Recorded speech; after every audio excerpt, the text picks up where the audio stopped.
Okay, we are officially live, and I'm just going to wait for folks to start to creep in. Usually I'll give it a minute or two, and then we'll go ahead and get started just to be sensitive to everyone's time. There we go. Welcome. You've got some colleagues too that are joining us, so we sent a little information out. I love it. I love the support. We've got some friendlies there. It's always nice to have that when. Wouldn't that be funny if it was just that joined? Maybe someone's mom. Right. Maybe your neighbor. Oh, it's funny. Oh, I love it. Go Pokes. All right. Bringing the energy right out of the gate. Well, welcome everyone. Great to see you all. Hello, Justin and Emily from the University of Wyoming. It's like a family reunion. It is. I love it. Bring your fans so that you can get cheered on. Exactly. That makes it a lot more fun. Well, it's 1:01, so let's go ahead and get started. Welcome again, everyone. Good morning or afternoon, depending on where you are joining us from. Before we jump into our session today, we are going to just dig into a little bit of housekeeping to answer some questions that we always get when we do these. So yes, the webinar is being recorded, and you'll receive a copy of this and the presentation in your inboxes tomorrow. I know tomorrow is a holiday, so just make sure you keep an eye on your inbox, maybe Monday when you're back in the office. Don't look tomorrow. I hope you're not working tomorrow. If you are, great. If not, check it out on Monday. And then if you have questions along the way or at the end, this is going to be a casual conversation. It's going to be me just asking Mindy and Hannah some questions about this project. So if something comes to mind as we go, feel free to drop it into the chat or the Q&A. Otherwise, if you want to hold it at the end, totally fine too. You can do it at any time. I'll be keeping an eye on the Q&A and the chat as we go, so I can be sure to surface those questions as they come. Now, let's dig into it. I am Angela Brown from Halda. I will be your host today, here with Mindy, Peep, and Hannah Downey from the University of Wyoming. Mindy, Hannah, I would love it if you could share a little bit about your roles and what we're going to cover today. Sure. I can kick things off. I'm Mindy Peep. I'm the Associate Director of Digital and Content Strategy, which is the world's longest title at the University of Wyoming. But I oversee our digital and website marketing teams here at the university. And Hannah Downey works with me here at UW, and we have a really, really awesome team. We actually have team members on the webinar today, so I'm glad everybody could join us. But we have been working with the Halda product for about a year, and it's been a fascinating tool for us and has actually extended into some of our planning and how we use it to kind of develop creative concepts and stuff. So excited to talk about that, but I'll pass it over to Hannah so she can introduce herself. Yeah, hi all, I'm Hannah Downey. I'm the social media strategist with institutional marketing here at the University of Wyoming. So I manage our main social media channels, and then I also place all of our digital advertising for student recruiting.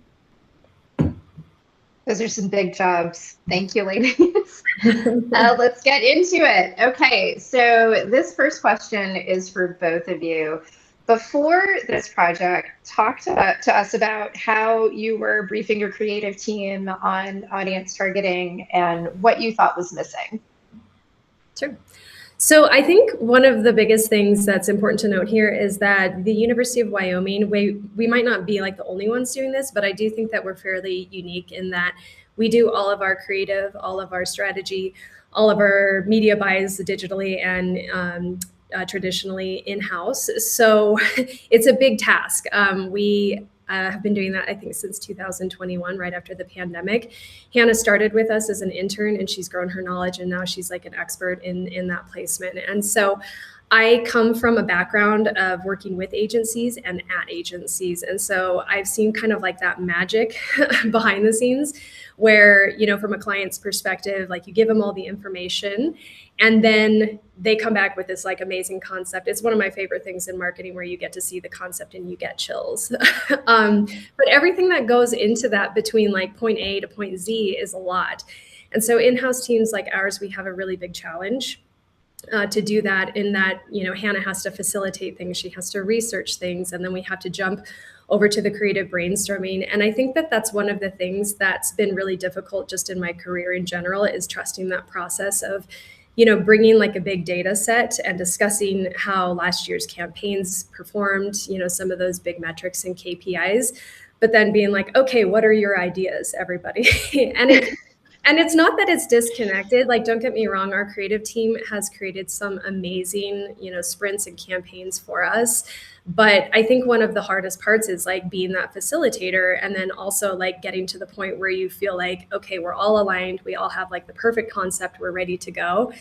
And so what would happen is that Hannah would bring like these wonderful big sets of data, which I'm a very analytical person. And I created this huge dashboard this year, and I'm like, oh my gosh, look at all this data.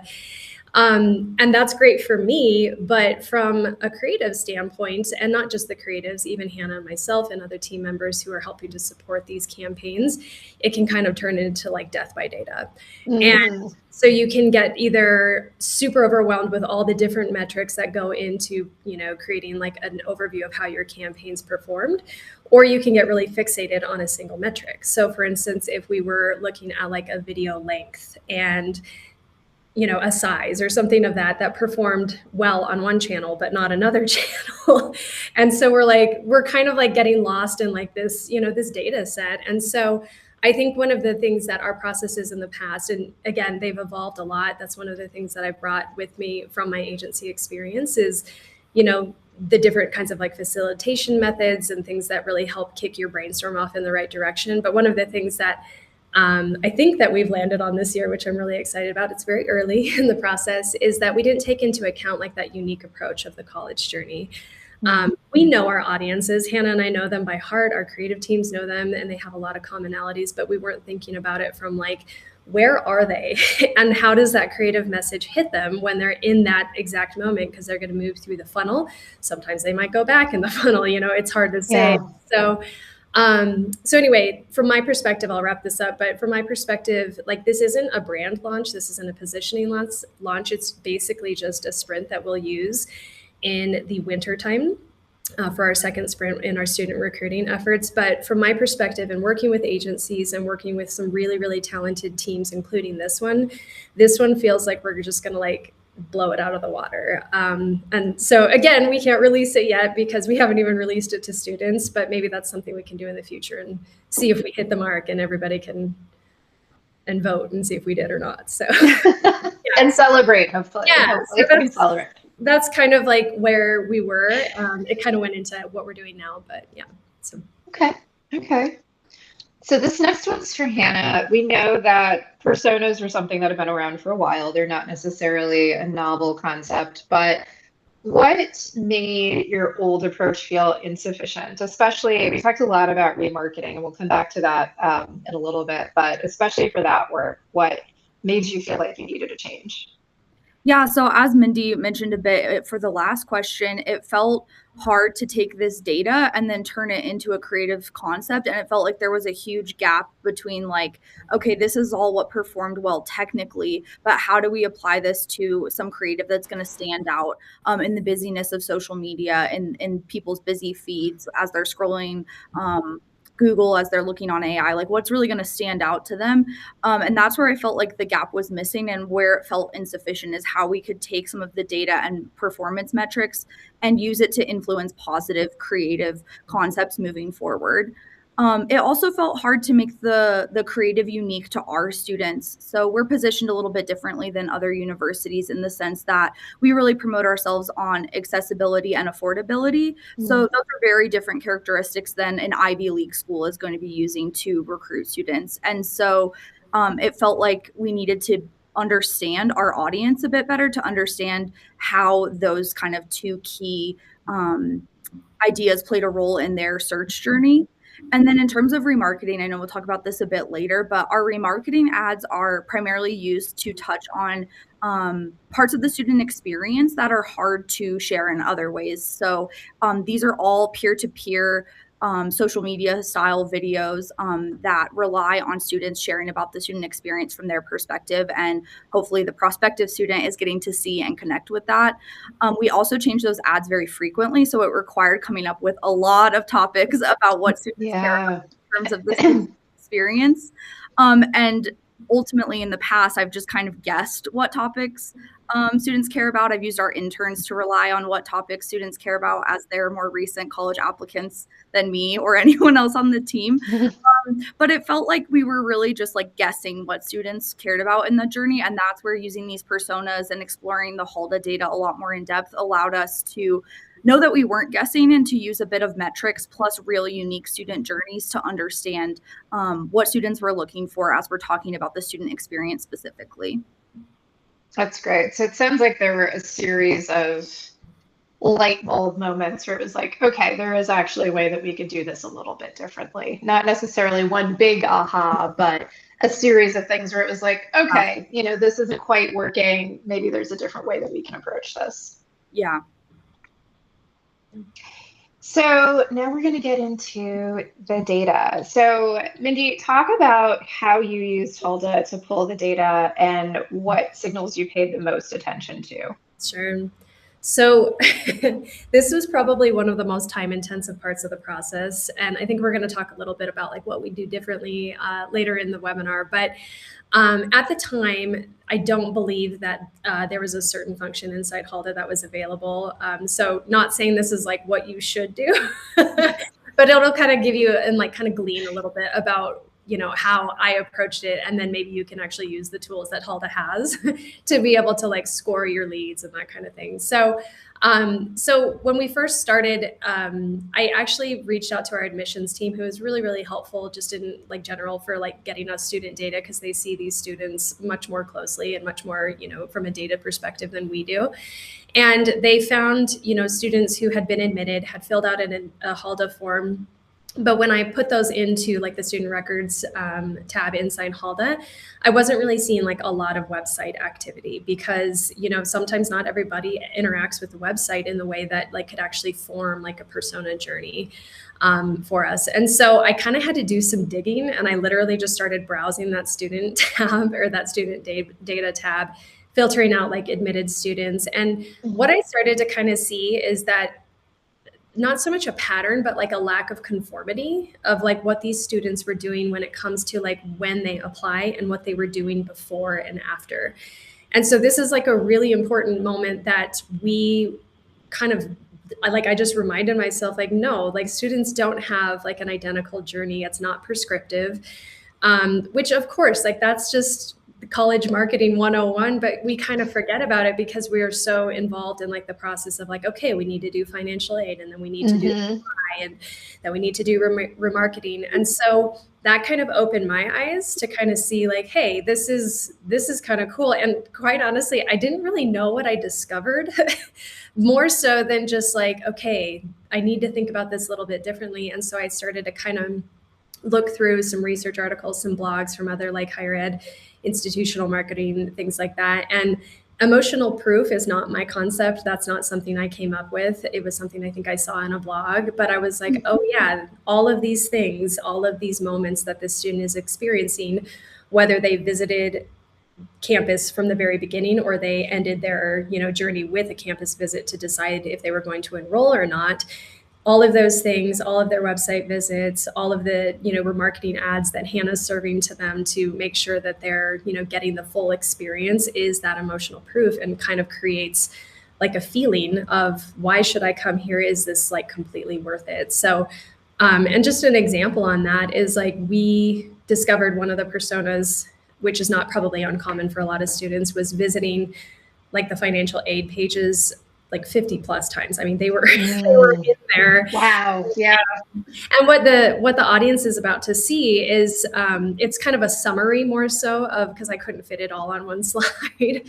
But they're visiting these pages so frequently, but then in the CRM, we can start to see that this, person is very, very interested in getting like the best financial award package possible. And so we know that's it, but then we started to see other things after they applied, like, they're visiting student organization pages, things like that. And so again, all those things chalk up to one thing, but I think that the risk in this is that you don't want to throw marketing at it like it's everything but the kitchen sink.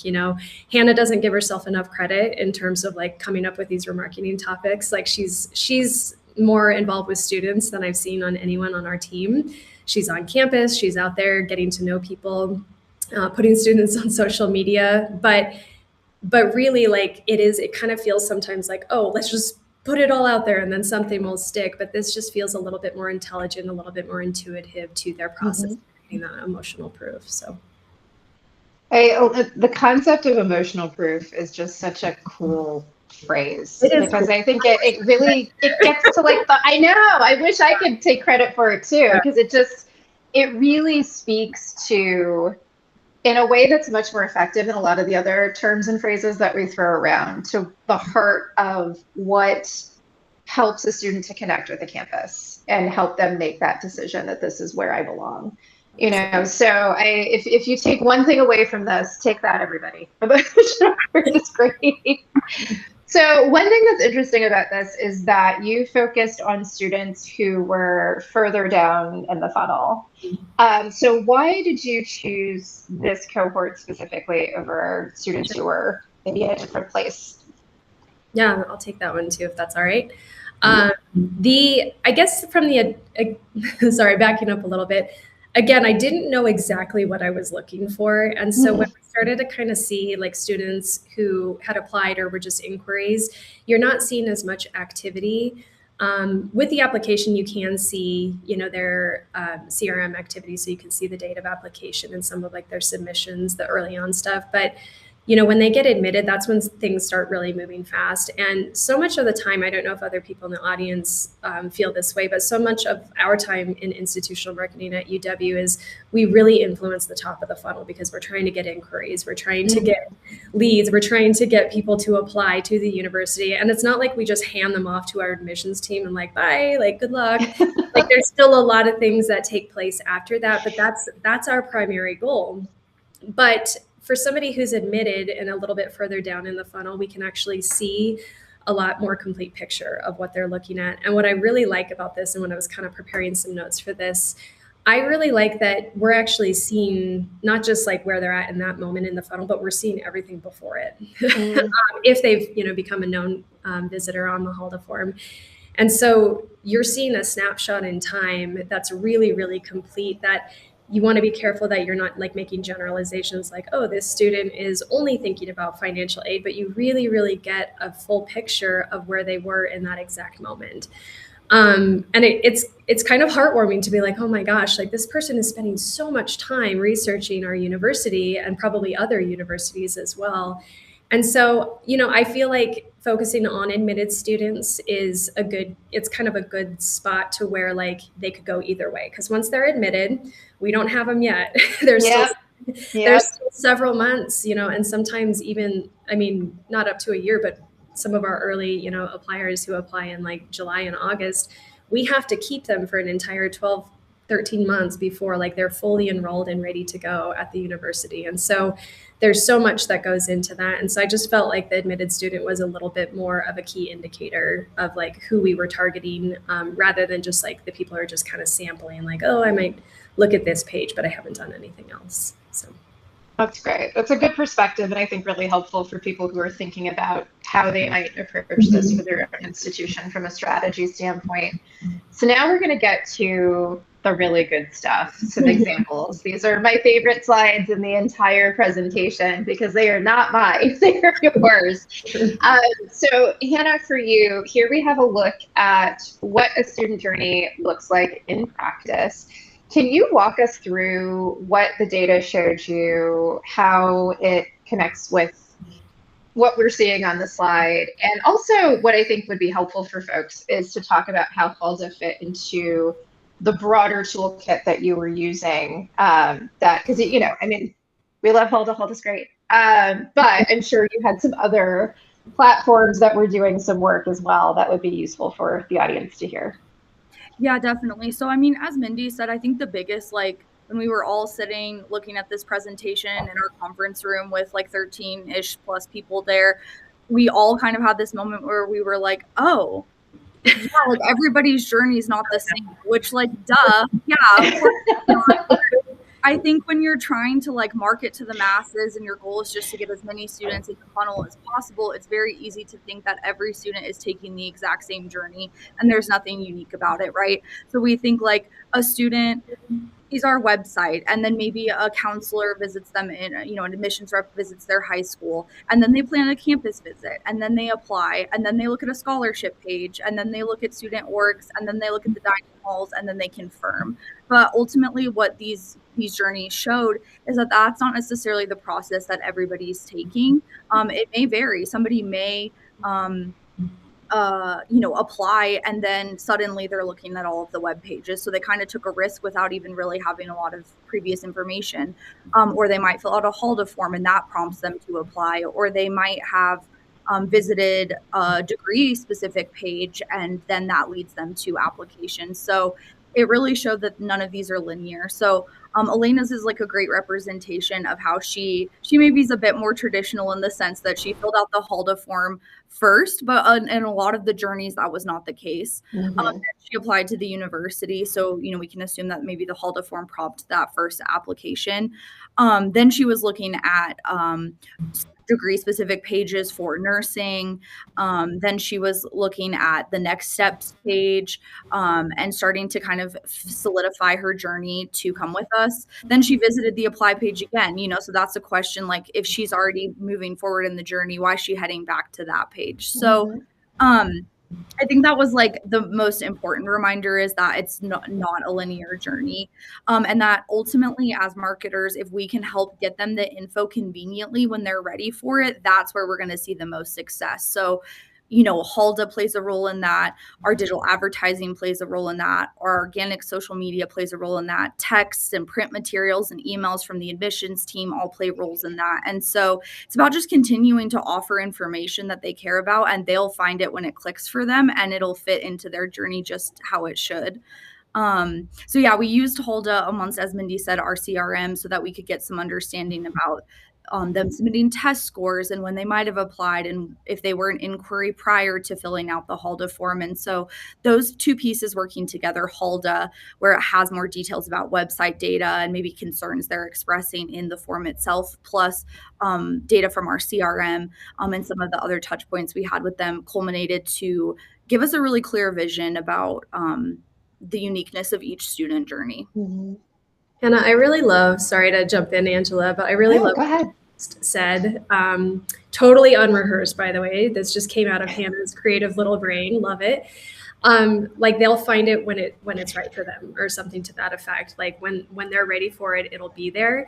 And I'm wondering too, Hannah, if you might even mention like the student that we found that came through online advertising and is completely now like not going for an online degree, because I think that that's a testament to like digital ads are fantastic, also changing and evolving very quickly, and can't be your only touch point either. So Hannah, I wanted to mention that too. That was kind of a cool finding that we saw too. Yeah, that was unique. One of the other personas, did come to us through an online ad. The online team places those digital ads in relation to very specific programs. So I think it was maybe like sociology or something. They had come to the online program, but they were actually ultimately looking for like a traditional 4-year on-campus experience. And so although they didn't come to us in that traditional way, whatever keywords they searched prompted that ad click, but it ultimately led them to where they need to go. And so that just demonstrates like, that if the info is out there, these students are savvy, they're smart, they're good at the internet, they're good at searching and using these tools. So they'll get to it, they'll find it when they need it. They ended up visiting like a wildlife and fisheries biology page like 8 or 9 times after that. So they were like super interested in this degree, which is only on campus. So Wow. yeah, totally a shift, but that information was there when they needed it and when it was ready to go. Hannah said it so much better, but I wish it was recorded so we can look back at it. Exactly. You can find it word for word. But that is a really great point. I love that. That's a good takeaway. So now we're going to take a deeper dive into Elena, the persona that we chose to highlight for this session. So, Mindy, tell us about her. How did you land, and how, this is the big piece, how did you land on framing, bringing it full circle, her emotional proof quote? Because I really love this. Yeah, that's great. So just a quick mention here, Elena is a fictitious person, Yes. I guess, but we are using what we drew from like an actual student. So the only thing we changed in this was their name and their, hometown to protect them as far as their identity. But I honestly absolutely love Elena because I really identify with her a little bit, not so much from the studious standpoint, because I wasn't a very studious person, but Lyman, Wyoming is a teeny little town. There's lots of those here in Wyoming. And I also grew up in a really small town in Wyoming. And, college back then for me was a lot more attainable. I'm dating myself here, but it was quite a while ago where I didn't really have to worry as much about student loan debt and taking on, an astronomical amount of student loan to pay for my education. I was lucky enough to have a pretty affordable experience comparatively to now. So, I really just love her because I think that she represents the type of student that really thrives at the university because she is from a small town. And if you're not aware, the University of Wyoming is the only four-year institution in Wyoming. So we're very unique in that regard. Like, I don't think there's many other states like that. So a lot of the assumption sometimes is that Wyoming State students are just going to choose Wyoming because it's the easiest thing to do and they get the best financial aid package. But that's not always the case. We're more and more, we're starting to lose our in-state students to other universities, to trade schools, to just no college options at all, which I'm sure everybody is starting to experience those same things, as we all know. Yeah. But Elena's special because she, from her web activity and the things that she filled out on the Halda form, you can see like she's very motivated by career goals. And her first point of contact was through an ACT name buy. But then when we looked in the CRM, this gal has submitted like 3 or 4 test scores for ACT, and the University of Wyoming doesn't require that high of a test score for admission. And so she's clearly trying to get the best financial aid package possible, because if I had to guess, just based on the demographics of Wyoming, she's probably fits into that, group of people who don't have like a big savings or nest egg available for them to go to college. But she's super motivated. She already knows her major, and sorry, it's a little blurry for my old eyes here, but she really wants to experience college, but framing it kind of around the lens of like the emotional proof. She's savvy and she's not just going to enter this like willy-nilly. She wants to make sure that this is worth it and that it's manageable. And when you think about that, and this is like the moment that showed me this is worth it and manageable, that one of our video producers like grabbed onto that and was like, holy cow, like that's it. That's what we need to be thinking about. That is not our campaign slogan. Just by the way, it's not. I know, I wish I could share it, but it's very much, it's positioned around that for not so much just about financial aid. It's about the experiences that make you feel very fulfilled when you come to college that you can't get anywhere else. And so any of these personas kind of backed that up. They had their own kind of emotional proof, but this one seemed to be like the strongest for us. And honestly, I love it. And I hope I get to meet Elena someday. And she's, some very successful nurse who takes care of me. She's just great. I mean, college is really the biggest investment that most of these students will ever make in their life, aside from homes. But even that's kind of a stretch for many people now. Yeah. And, we want to make sure that we're at the forefront of making sure they understand, what we have to offer and why this is worth it for them. So. That's great. It's such a powerful story. And I'm sure there are versions of Elena that everyone can relate to in this webinar. So really, really well done. My next questions are for Hannah. So bringing it back to remarketing, you had talked about how the personas had helped with the way that you had structured remarketing at Wyoming. How exactly did that play out, and how did that impact the decisions that you've been making? Yeah, so it's actively playing out right now. Yes. Real time. Real time how it's going. So yeah, as I mentioned before, the remarketing creative is really meant to supplement other information that students are getting and get to kind of pull the curtain behind what college life is actually like. We change the creative every couple of weeks to keep it really fresh for a good portion of the whole recruiting cycle. So we have to come up with a high number of topics. I think this year it's 14, but it varies kind of 13 to 15 topics, which is a lot of topics to come up with. And then my team has to go make videos for all of those. So they hate when I say it's remarketing time. But ultimately, Halda really served an important role in helping us understand like what topics are prevalent to students at different times. So I looked at these student journeys and personas that Mindy had made and kind of pulled from what were some websites they were visiting frequently, what were some questions they were asking.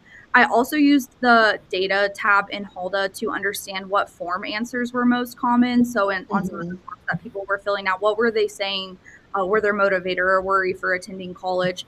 And then I looked at our most frequently AI asked questions, and I was able to use kind of all of those together to explore when students were asking certain questions so that we can be giving them that information when they're ready for it. So again, this is kind of taking these really specific stories and having to generalize it again, knowing that each of the journeys are unique, but how can we offer information to them in a bit of a different way? So the topics will cover everything from like majors and programs we have to scholarships, to housing and dining on campus. And they each take a really creative approach. So our students make wonderful content that is much more creative and cool than I could come up with. So it doesn't feel like you're being delivered an ad. It feels like you're being delivered, a trend or something authentic from a student perspective. And so Halda really aided because I didn't have to guess what students care or think about. I could use real data, real questions, real concerns from students to address what topics we wanted to explore throughout the whole remarketing run. That's great. That's really incredible. It's right back to the right place, right time, just making sure when they're ready that the content is there for them. So I love that. And this next question dovetails with one that we got in the Q&A. So it's a two-parter. In addition to paid advertising, when we were talking about this in our prep call, you said that these personas have some other applications. So I'd love for you to share what else you're using them for. And then we have one question specifically about whether or not you're using the online behavior scoring for any direct mail campaigns for people who are showing higher scores. Yeah, so like I said, when we were all sitting in that meeting, it was, our whole digital team, our whole creative team, and our enrollment marketing team. And it really brought together this like aha moment where we were like, oh, like this is helping us really understand that we're not marketing to data, we're marketing to actual students. And their journey is unique, their needs are unique, their ideas are unique. And so how can this influence other ways we're communicating with students? So I think the creative team really found it useful to explore other videos that they're creating for organic social media for other campaigns we're working on, and then also print materials. So yeah, we send out print materials obviously to prospective students, and how could we incorporate some of the messages, some of the topics and themes that arose in these personas into these print materials as well. Then our enrollment marketing team is working with admissions to understand how some of these points that came up could also be included in email, text, like the other means of communication with prospective students. And I've really challenged my immediate team to think about how we can use these on our organic social media. We post throughout the year about recruiting specific content. So how can we take some of these topics or these questions that are popular AI asked questions in Halda and turn those into meaningful social media posts that are actually addressing real student concerns. And then we're also planning to share this more broadly with campus. So we obviously have marketing professionals all across campus in the colleges and student affairs that are connecting with prospective students and students once they arrive here or in their early days. And how can this data help inform them that every student journey is unique? It's not a one size fits all situation. So And then, yeah, to answer the question in the chat, we have not done this yet. That's a tremendous idea. So Super good. that you should take credit for. But yeah, the scoring, like Mindy said, actually wasn't available at the time that we were doing this. But I think now the scoring within Halda would be such a valuable tool to figure out those students that you should kind of pull for the personas, but then also students that could require better or more nurturing from an admissions team, from print pieces, from other mailings. So I think that there's a lot. This is like the very first step for us, but I think that there's a lot that can continue to be done as we move forward.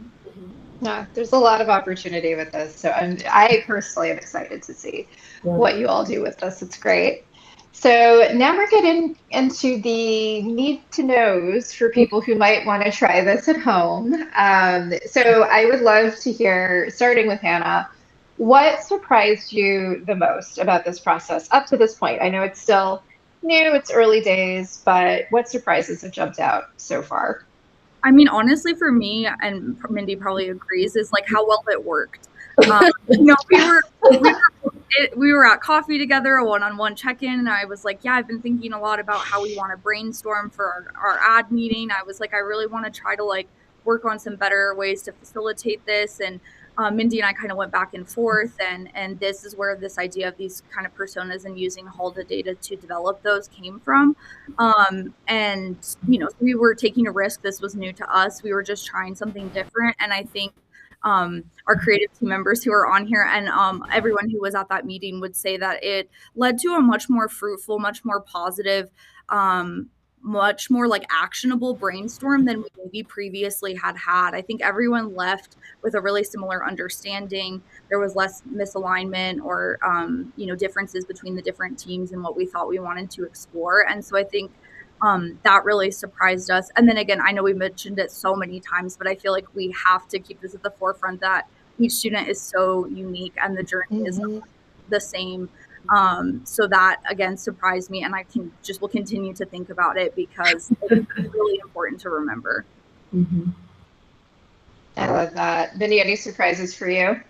I mean, honestly, I second everything Hannah said. I always get really nervous. I've been in the workforce a little bit longer than Hannah. So when I was in, Hannah's stage of her career, like if I had brought this to, a creative team, I'd be so nervous and stuff. But Hannah, she's a fantastic facilitator, for these things. And it's one of the hardest parts about, in-house creative and in-house production and placement is that you have to do all the things. You have to take notes. You have to do that. And so even this, to me, that was the surprise, is that I feel like Hannah and I were a lot more involved in like the creative brainstorming itself, which it's so funny to look at the chat. These are all UW people. The love is so real. They love you. The love is real. Guys, thank you for coming to our webinar. But I'm seeing like 100%, 1,000%. And I really good work culture here. But I really do think that like this connected experience is only strengthening us, and it's probably just the tip of the iceberg. Loved that question. Might get with our, enrollment marketing team to see if there's some real time, things that we could send out based on Halda data. I think that's a super good idea. But yeah, I think that was my surprise too, is that like, I finally got to feel like a participant rather than a facilitator alone. And that was like kind of cool because I like to be involved in the creative process and stuff too. So yeah. I love that. And what a cool opportunity for you, Hannah, to be able to get right in there, bring an idea and have it embraced so well. That's really cool. Thank you. Yeah, Mindy since she hyped me up, it's my turn to hype her up. She's a tremendous mentor, a wonderful boss. And I feel like honestly together we make a really, really solid team. And so we really help like each other with the other person's strengths or weaknesses and complement each other well. So this was totally like dream team work, taking it to the next level. I love it. That's how it should be. We could all hope for those types of relationships, right? It makes everything easier. Virtual group hug. Everybody come on. So for you, Mindy, wrapping up, if someone wants to give this a try at another institution, what would you recommend as a first step? Sure. So I'm super curious, like when the Q&A comes around, like if anybody has tried anything like this, or if they want to like, spitball some ideas, I think that would be a cool opportunity. But for us, it was just finding a better way to brainstorm. Really, that's what it was. We weren't looking for a specific outcome other than something that felt like everybody walked away feeling super jazzed to do this and ready to go, instead of having a second meeting or instead of having a new concept alignment, that kind of thing. And so if you're experiencing like process gaps, and I think that this is applicable to both in-house and teams who use agencies or a combination of both, if your agency is not delivering like what you want, like ask them if you can be involved in the brainstorm process and say, hey, I've got some really cool data, like let's work together on it. So again, we didn't know what we discovered until we discovered it. And honestly, this began as kind of like a brand exercise. Hannah had this great idea to do like a photo association with some of our brand attributes, things like that, emotional responses, feelings of what you get when you see that image. And we sent that survey out, but then we combined it with the persona data. So it kind of tied our brand, our team's like feeling of the brand and how we market that to students with the actual emotional proof from the personas. So I didn't know that's what that was going to look like. I was in Canva like multiple times, like, oh, I don't like the way that looks, that kind of thing. But I just started laying it out. So if you find a process gap, like allow yourself some time. This is one of the hardest things for in-house teams, is that we are duties as assigned. Oh yeah. So, Hannah does a lot of other things on top of this. Our creative team is addressing so many different requests across the university, but just as an agency works, like that's their bread and butter. That's all they're doing. Not all they're doing, but like that's what they're delivering their clients. And if you're going to, do something like this in-house and you have an in-house placement team, give yourself that gift of time to just clear a week out, no meetings, like so that you can actually spend some time with this data and understand how it could actually be relevant. Because it may look very different for you. You may discover something way cooler than we did. And then you'll be on the webinar. So, which I think is great about the industry, is everybody's always sharing insights. So yeah, it's not like a step 1, 2, and 3, but really give yourself some freedom, and then just ask yourself if there's some process gaps that you want to tighten up a little bit. So that's great. Well, what would you do differently next time? So we haven't really seen like the results of this yet. So, I guess maybe ask us in January and be like, well, maybe that wasn't the best idea. But given how excited everybody was, I don't think that from that standpoint, like there's anything different. But I'm going to talk up Halda a little bit here, because this was actually a product that Hannah and I inherited, which is an interesting tidbit. A former team member, he's great. We love him. He just left the university to pursue another opportunity. But so we took this on and we had to kind of learn about the product without being at like the ground zero of like the sales pitch and everything. And we really learned a lot about this product. But our account rep, Gia, I don't know if Gia's on this. Oh, Gia. Such an amazing person. She is. Yes, Gia. She is on. Oh, Gia.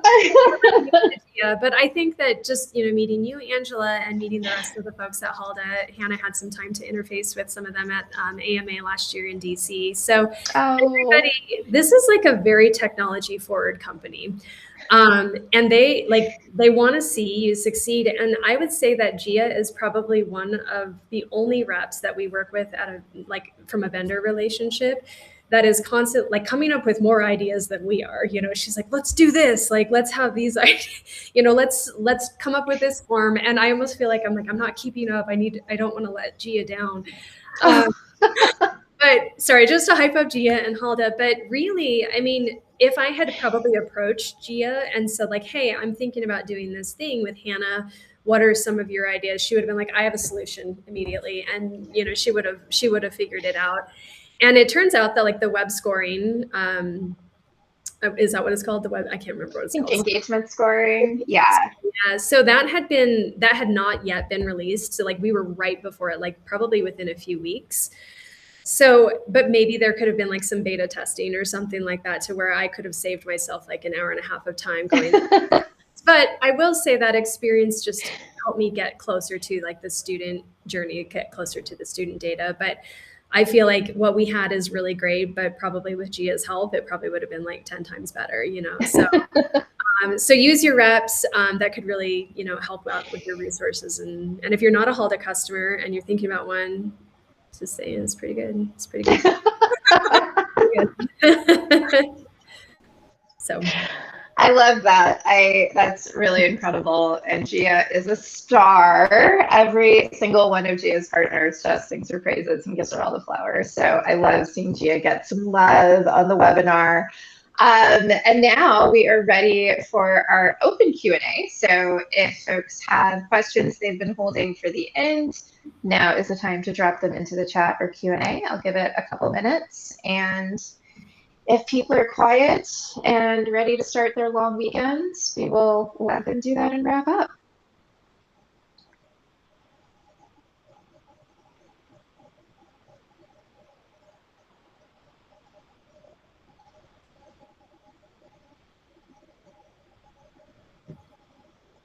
Final call for questions or additional love for Mindy and Hannah. We did it perfectly. No